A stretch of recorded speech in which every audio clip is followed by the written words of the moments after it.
شاورما مصري. تعالوا نعمل السندوتش الأقرب لقلبي في العيش الكايزر وغرقان في الطحينة.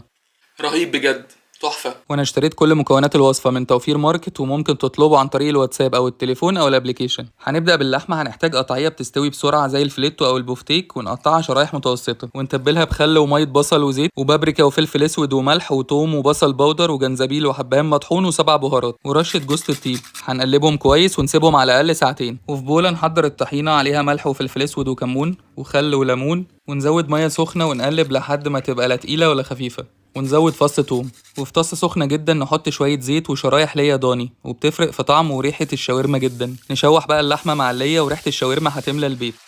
10 دقايق هتلاقوا اللحمة بتتقطع بسهولة. هتنزلوا شرايح البصل وشرايح الطماطم.